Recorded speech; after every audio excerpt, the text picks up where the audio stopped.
Hey, welcome to Dirt Guy Drive Time, the show where I drive home from work talking about whatever I want to talk about, mostly as therapy, because it's like a diary, it's like a vlog, but then again, you hear that every time I come on, so you already know that, which is awesome. Hey, today is Friday, boom, August 16th, and very excited to be heading home from work because I'm getting ready to go on vacation with the queen of everything, Cindy Brown, my wife. Oh, looking forward to it. I was planning to get out of work early today, all the way up until I didn't. Frankly, I'm leaving work early, and then I was unable to because of an interesting set of events that actually began last night on date. As you know, Thursday night is date night for myself and the queen of everything. We go to this little place, we have a couple of drinks, and we have a lot of fun. It's awesome. We really let our hair down, and I really enjoy that time. But date night works like this. We pick a special place, and we just go there in perpetuity. Like the last place when we lived at the other house, we were going there for like 4 years or something. Same bartender, got to know him. He knew well. He actually came to our house once for 4th of July for a little bit, and he was an awesome guy.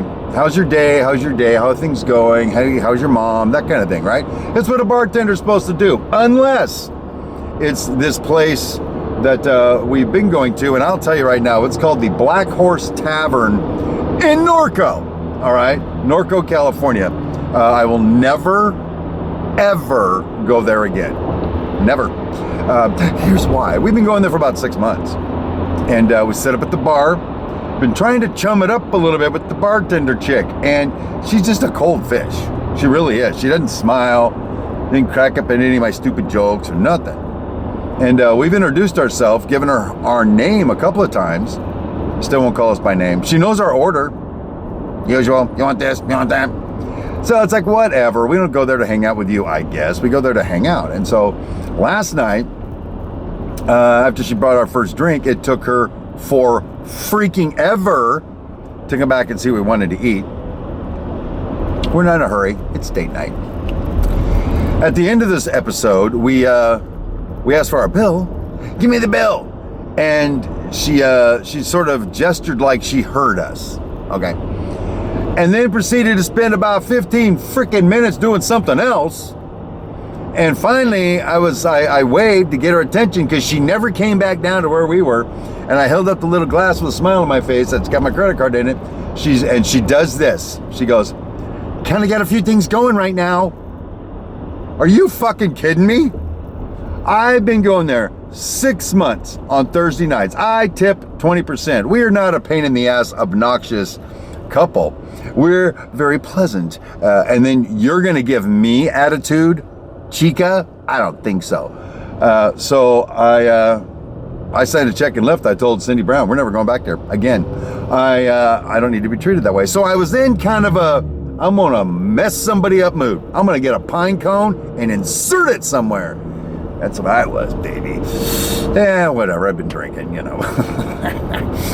So I get home after that little fiasco. I'm still hot, by the way. I'm going to call the manager. I'm going to burn the place down. Whatever. I'm going to call in an airstrike. Where's the Cobra when you need them, by the way? And I get home, and just for the spit of it, I check my company phone.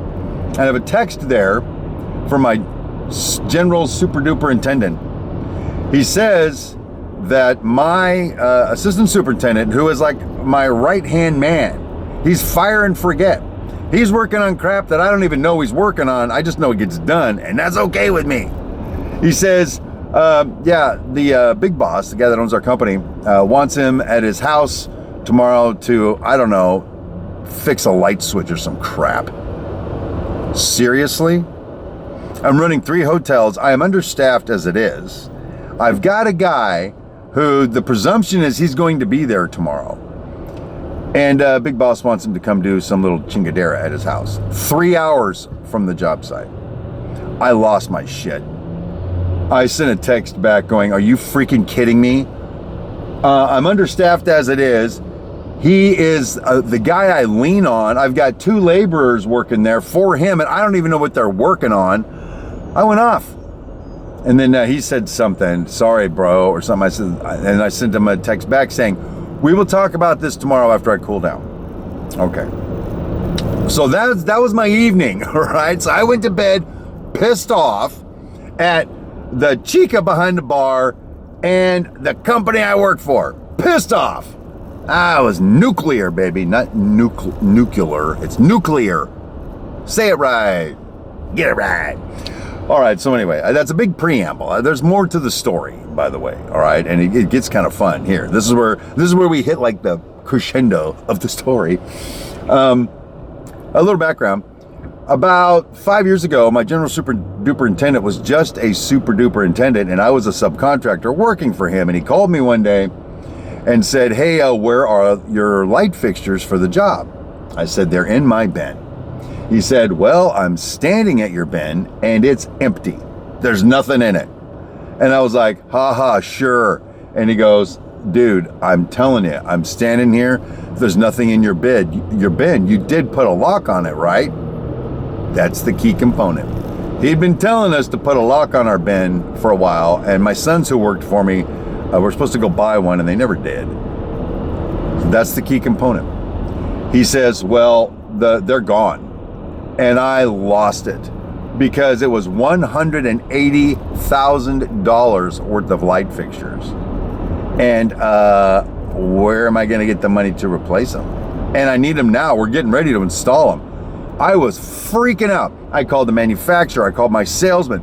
I called everybody. I need them expedited. I need a price. You got to give me a good price. I'm so hosed right now. And and this is all while I'm driving, right? I get home, and just before I get out of my truck, he sends a text, April Fools. Who does that, for crying out loud? I was crying. I'm not kidding you. I was an emotional wreck because of the amount of stress I was under. All right, so let's move forward to today. This morning, I concocted an evil plan and I executed it. About halfway to work, I had this idea. I picked up my phone. Well, I didn't actually pick up my phone and text because that would be highly illegal. But I managed through covert means to send a text to my general super-duper-intendent. Keep in mind, my right-hand man ain't going to be there. The other superintendent, it's his day off.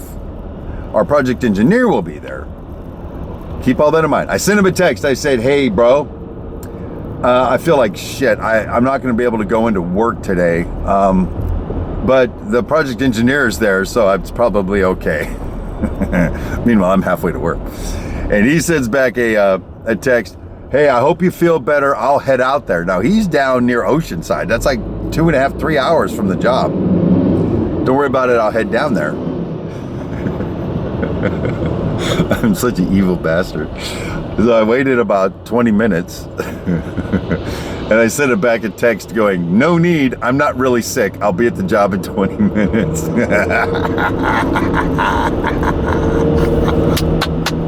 That was awesome because he texted back, you MFer. I just canceled 3 meetings and 2 appointments to get over there. I'm sorry, I'm just laughing because I was digging this, baby. Payback is such a bitch. And sorry, this is fun. So he tells me then that the CFO, the chief financial officer, and him were supposed to have a meeting together, a payroll review is what he called it, with an auditor, and they had to cancel it because he was going to come up there, and now my CFO is pissed off at me. Well, listen, you don't yank my number one guy without consulting with me. You don't just take him without some kind of a download first. It doesn't happen. I don't care who you are. No offense, boss man, if you're watching, that just isn't how it's done. And so I said, fine, have her call me. I may lose my job over it, but she's going to hear just how I feel about it. And he goes, I think that's a big mistake. And I'm like, too bad. And then he goes, all right, my payback's got to get a little less obvious because there's no such thing as a payroll review and she's not really going to call you. I'm like, LOL. And then he says, but the big boss is going to be calling you. And I'm like, is he kidding about that? I didn't know if he was kidding or not. Sure as shit, 60 seconds later, my cell phone rings and I look down and my big boss's name is on the caller ID. And I'm thinking, oh crap. I think I'm gonna get fired right now. This practical joke is really backfiring. And nope, he called to say, hey, I'm sorry I took the dude. I didn't realize. I should have checked with you first. He went on and on to apologize. And we talked about what an awesome guy this guy is. And so all is well that ends well. But I just wanted to prove a point to these people. You don't just yank my guy. It's not that I'm the big thing or whatever, but if he was unimportant to me, then he shouldn't be there to begin with. If he's there, he's got a critical job to do. Anyway, that's my download for you right now. I hope you enjoyed that story. It's a true story, by the way. That's always, all that happened before 7 a.m., by the way. I get to the job site at 6. Amazing stuff. All right, I'm going to keep sitting in traffic until I get home, pick up that beautiful woman, and head off to do some sinful living, baby. And then I'll see you guys again after Tuesday. Actually, we're talking about Monday. We'll do a drive time Monday with Cindy sitting right next to me. We'll do a show together. Anyway, love you, babe. Talk to you soon. Don't take any wooden nickels and don't take no pine cones from nobody for gall darn sake. And I will talk to you later.